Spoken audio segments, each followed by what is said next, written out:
क्या आपने कभी समुद्र को देखा है? यदि आप वास्तव में समुद्र को देखें तो पाएंगे कि उसमें एक विलक्षण व्यवस्था है। लहरें उठती हैं, गिरती हैं, गर्जना करती हैं, लेकिन तब भी उसके भीतर एक गहरा मौन मौजूद रहता है। वह अपनी संपूर्ण शक्ति के साथ उपस्थित है, फिर भी अपनी सीमा का अतिक्रमण नहीं करता। अब प्रश्न यह नहीं कि समुद्र अपनी सीमा क्यों नहीं लांघता, प्रश्न यह है कि मनुष्य अपनी सीमा क्यों लांघता है। हमारे भीतर आखिर ऐसा क्या घटित होता है कि हम निरंतर ज़्यादा से ज़्यादा हासिल कर लेने की होड़ में लगे रहते हैं। ज़्यादा से ज़्यादा धन, सत्ता, ज्ञान और सुरक्षा, यह ज़्यादा से ज़्यादा की इच्छा ही हमारे भीतर अशांति पैदा करती है। और जहाँ अशांति है वहाँ अतिक्रमण है। समुद्र महत्वाकांक्षी नहीं है। उसने कभी पर्वत, नदी या आकाश बनने की इच्छा नहीं की। वह जो है उसे पूर्ण रूप से स्वीकार करता है, लेकिन मनुष्य स्वयं से कभी संतुष्ट नहीं होता। वह निरंतर किसी और जैसा बनने की कोशिश करता है और यह बनने की प्रक्रिया ही संघर्ष का स्रोत है। जब हम अपनी तुलना किसी और से करने लगते हैं तब ईर्ष्या जन्म लेती है। ईर्ष्या से महत्वाकांक्षा आती है, महत्वाकांक्षा से प्रतिस्पर्धा, प्रतिस्पर्धा से भय और भय से मनुष्य अपनी सारी सीमाएं तोड़ डालता है।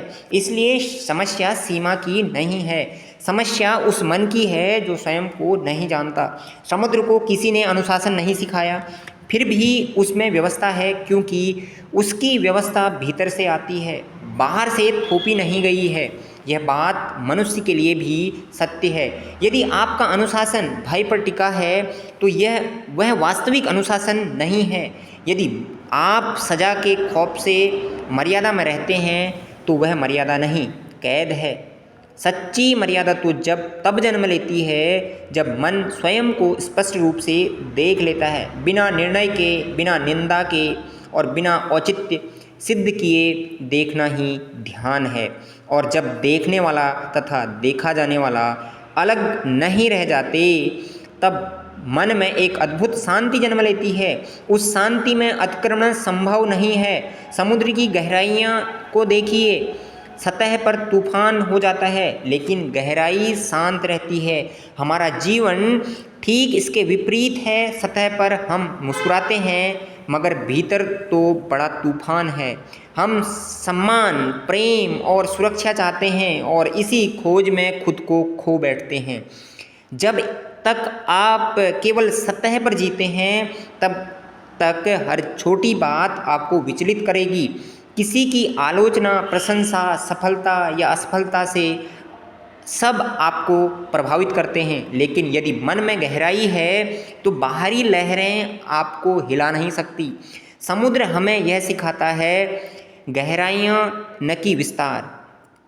जिस दिन मनुष्य अपने भीतर ऐसी गहराइयाँ खोज लेगा उस दिन वह भी समुद्र की तरह होगा, असीम होकर भी मर्यादित, शक्तिशाली होते हुए भी शांत और स्वतंत्र होते हुए भी व्यवस्था से परिपूर्ण। दुनिया से पहले खुद को जाने। इंसान को समुद्र की तरह अपनी गहराइयों को पहचानना चाहिए। जब मन सजा के दबाव से मुक्त होकर स्वयं को स्पष्ट रूप से देखता है तब सच्ची मर्यादा का जन्म होता है। बाहरी आलोचना या प्रशंसा से विचलित हुए बिना यदि हम अपनी सतह से परे भीतर की शांति को खोज लें तो हम भी असीम और मर्यादित बन सकते हैं। दुनिया से पहले खुद को जानें।